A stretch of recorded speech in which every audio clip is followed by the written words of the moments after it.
Happy Friday, everyone. Welcome back. I'm Matthew Moye, Vincent Arroyo Family Winemaker. Um, we are not at the winery today. I had to stay home and watch the kids while Adrian is at the winery today, so we're kind of doing this off-site, but I did grab some wines out of my cellar to share with us today. Things are going well at the winery. We are still open. Unfortunately, some of our sister wineries in other counties are closed due to the governor's orders, but Napa County is still open. We are by appointment, and we are closed tomorrow, the 4th of July, but we're open on Sunday and the rest of the week next week. Appointments from 10 to 4 on the hour, so you can go online and book your reservation. We are starting to see a lot more people coming up to visit us, thankfully in mass, and we are doing the same. We're getting ready. Next week is our bottling. We have Nameless, Tempranillo, Zinfandel, a few other light reds that we'll be bottling next Friday. So we'll be in the cellar starting on Monday, filtering those wines, getting them ready for the bottling process. Perhaps maybe I will do a little video next week on Friday of the bottling, since it is next Friday. But at any rate, I hope everyone is being safe at home. Happy 4th of July. So let's start with, I thought today would be a good day to do some of our Petite Sirahs. We make 4 Petite Sirahs here. The 2 are blended lots of Petite Sirah and 2 are single vineyard Petite Sirahs. For those that don't know about Petit Sirah, it is a hybrid grape. Back in the late 1800s, a scientist by the name of Durif did an experiment to blend or put Syrah and Polarisson together. The reasoning they think was because Syrah had mildew pressure, and they thought by adding the Polarisson grape to the DNA of Syrah that may give it some resistance. Unfortunately, the experiment didn't work. Petit Sirah still has mildew issues, just like many of our grapes. But now they had a new varietal, and so like any good scientist, I think he thought the name of the new grape would be called Durif, after himself. Well, either the French didn't like the man Durif or didn't like the term Durif, and they renamed the grape Le Petit Sirah, which means the child of Syrah. It's actually a very large grape. It's the misnomer of petite being small. It's actually petite being the baby of Syrah. So that's where it gets its name. I believe there's a little bit of Petite Sirah now going back into France, but for a while there was no Petite Sirah growing commercially in the country of France. But we just got some news that there's some winemakers that are actually bringing it back. So we'll see. It'll be kind of interesting to see what Petite Sirah does in the terroir of France. I think for us, it grows really well in Calistoga because it likes the heat. Calistoga, like I said in earlier episodes, is the warmer part of the Napa Valley. So I think with this varietal, it does gravitate towards our area of the valley. We've been growing it, or at least Vince has been growing it since he came back in the early 70s. So we've been working with this varietal for quite some time. We have about 6 different blocks on the 85 acres. I believe probably, if you wanted to guesstimate, it's probably about 15 to 20 acres of that devoted to Petit Sirah. It's all dry farmed, so no irrigation. What Mother Nature gives them is what they get. So our yields are quite small, but our quality of concentration is quite high. And so that's kind of why we do what we do. Luckily in Calistoga we have a lot of clay in our soil. And when the water does come in our rainy season, it soaks into the ground and becomes underground aquifers for our grapes. So they can tap into those pools of water to get them through the hot summer. So that being said, let's start with one of the Petit Sirahs. This is our 2013, 13 Petit Sirah, 12.6 alcohol, so perfect food wine, 47 barrels. So this was a bigger year for the Petit Sirah. 13 was one of our bumper crop years, so that makes sense that we had more Petit Sirah in this wine. You can see with this Petit Sirah, it's going to be very dark. That's a true attribute of the varietal.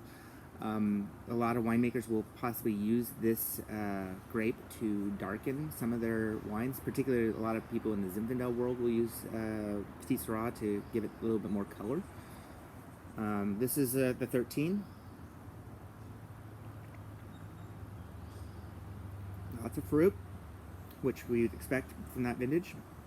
Not a lot of tannin, so it's definitely softened up quite a bit. I know it's 7 years old, but I don't see any of that tannin on the sides of her mouth. So that I like that part of it. Nose is a typical Petite Sirah. Has a dusty nose, earthy nose that we tend to see in a lot of our wines here or not here, I'm in Napa, but in Calistoga. And I think a lot of you who have our wines in your wine cellar, I've had the comment where they can blind test a lot of our wines and pick them out of a lineup, knowing that those are Arroyo. So there's something that's just unique to our wine throughout the different varietals and different wines that people tend to enjoy. Okay, so that's the 13, and this was a blend of different Petite Sirah vineyards. So when we go to make our wines, the first year, all the blocks are separated for the first year, and then they're aged in all American oak for Petite Sirah. And then after that first year, we'll sit down and the blending table with everyone that works at the winery, and we sit down and taste all those blocks, and we make our wine. So this was a blend of probably 3 or 4 different Petite Sirahs, still 100% Petite Sirah, but maybe we like the nose of a block 3, we like the finish of block 4. So that's kind of how we make our decisions of putting this particular wine together. This next wine we're going to try is our reserve wine, which is going to be the 2012.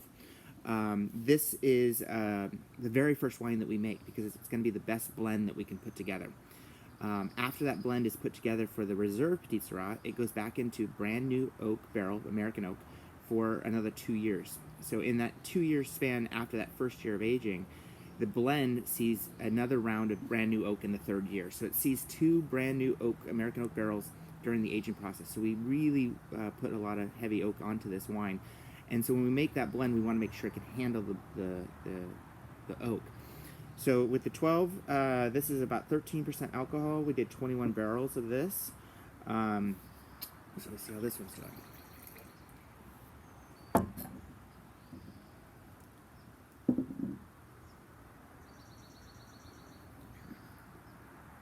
Oh, very good. Very good, very good.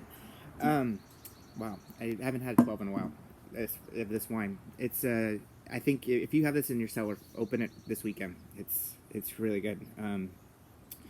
The oak is wore off a little bit, so it's not heavily oaked, but you still can smell that American cedarish smell to it. With American oak, we're fortunate to be able to use it because we see that a lot of our Petite Sirahs are very tannic. And with American oak, it too has a lot of tannic attributes to it. So when you take the tannic oak and that tannic wine and you rub them together, they seem to like polish each other off. So we've tried with French oak, and it just doesn't handle the Petite as well as the American oak. And thankfully it works that way because with American oak, it's half the price of French oak. So with the oak treatments that these wines are getting, most of this oak is coming out of the Appalachian area, and then we also get some out of Minnesota, what we call our northern oak. And all these barrels are put together here in California, not too far from the winery. So this one, like I said, saw 2 brand new oak barrels. It's drinking really, really good.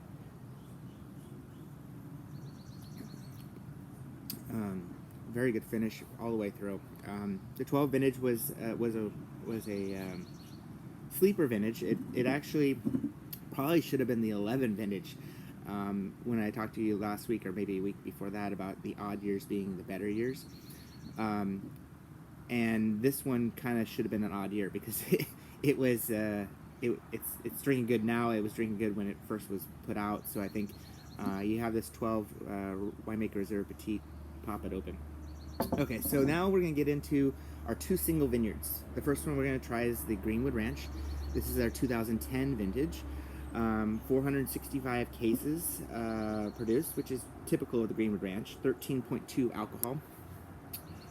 With the single vineyard, what happens with this particular wine is it doesn't get blended with any other Petite Sirahs. So it is what it is. The Greenwood Ranch was planted by Vince when he first came to the valley, and we've always kept it separate as kind of like his baby. So we have grown up with this wine. The vines are 30 plus years old, so they're getting up there in age. As far as actually longer than that, if it was 70s, so we're talking almost 50 years. Any rate, it's drinking. We'll see how it's drinking.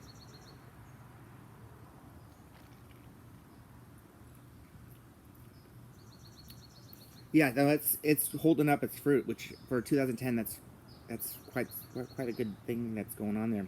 A lot of our customers do hold on to their wines for 10, 12, 13 years, and as long as it's cellared right, Petit Sirah can handle that age, much like a Cabernet. So I think that if you're hesitant on cellaring when you buy our wines, come by our library sale or call the winery. We have these wines available right now online. Order them. They're drinking really well, and you get the opportunity to see why we encourage people to age wines. It's been a challenge as a winemaking side these days because we're seeing a lot of young people come into wine, and they live in a shoebox in San Francisco or wherever, and it's hard to, where am I going to put it?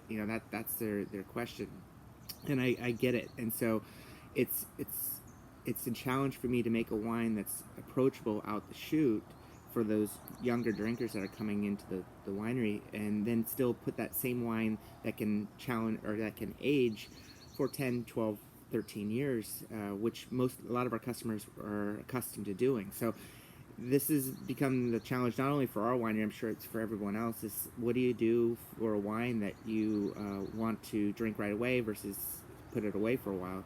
And that gets onto the packaging as well, because all these are under natural cork, and cork is used to help oxidize the wine over a long period of time, so that helps age the wine, and that's why we use natural cork. If you're drinking it right after bottling, then that's where screw caps probably play a bigger factor, because there's no reason to put that natural cork in, and with our natural cork, it's upwards of 90 cents a cork. Where a screw cap is maybe 10 cents. So there's a big difference in the price points in terms of packaging and what we're trying to do. So we have played with some of the screw caps on some of our wines, like the Rosé, and we have a new white called Melange Blanc that we put out this year. So we're kind of figuring out a way to balance the aging process of our wines, as well as recognizing the fact that some of these wines aren't going to see more than 6 months in their wine cellar. So we'll see where we go with that part of the winemaking process. But no, this 2010 is drinking pretty good here. Greenwood Ranch is right there at the winery, in the front of the winery, so that's where this patch of grapes are grown. So next wine and last wine we're going to try today is going to be our 2000. I don't have a spittoon, so I got to finish it up. Okay, so the last final wine is the 2011 Rattlesnake Acre Petit Sirah. This was 440 cases, 13.4 alcohol. This too, like the Greenwood Ranch, is a single vineyard. It's hillside grapes, so it's across the street, or across the highway from us, up on the hillside of Rattlesnake Acres. This is one of our older vineyards. We lease these grapes, or lease the land, from the Enderlin family. And if you go back to one of our videos on the Rattlesnake Ranch, you'll hear more about how that ranch, what we grow on that ranch, and what we do over there. But we grow the Rattlesnake Ranch. We have Tempranillo, Petit Sirah, Zinfandel, and Cab growing over there. But this is probably our most sought after Petit Sirah. We used to sell these grapes to a well-known winery here in the Napa Valley, and in about the year 2000, Vince decided to retain those grapes for the winery itself, and we found that some of the people who were buying the wine from that other winery followed the vineyard. They just said, as long as you make it the way it should be made, then we don't care who the producer is. So it's a pretty unique vineyard. Oh, very good this is the 2011 vintage. This was the wet year, and we fortunately got this off before much of the rain. And I think a lot of people sometimes are scared to buy this particular vintage because of some of the wines that were produced that year saw the effects of rot, and so there were some wines that perhaps were not the best that Napa Valley could provide. But at any rate, I think with our wines, they turned out great. We the 11-year, like I say, rains came early and harvest was late. So we're not seeing that happen, whether that be global warming or climate change. We're seeing our grapes coming off much earlier than they tend to have been in the 11, 10, 9 years. So that's a good thing. I mean, I know we're worried about how climate change is going to affect the valley, but it's nice that we can actually get the grapes off before the winter rains and produce some good wines out of it. But yeah, the Rattlesnake Ranch, this 2011 is drinking just as well as the other ones. This one, unfortunately, is a teaser because it's not in the library. We don't have any Rattlesnake this year left available for sale. Usually when we do put the Rattlesnake Acre out in the library, it goes very fast. People love the Rattlesnake Petite, and I think it's a great Petit Sirah, so I can't imagine why they wouldn't. But this is the one wine I would definitely say to those millennials or young people who are coming to the winery, put it away, hide it from yourself. It can do amazing stuff if you give it some time.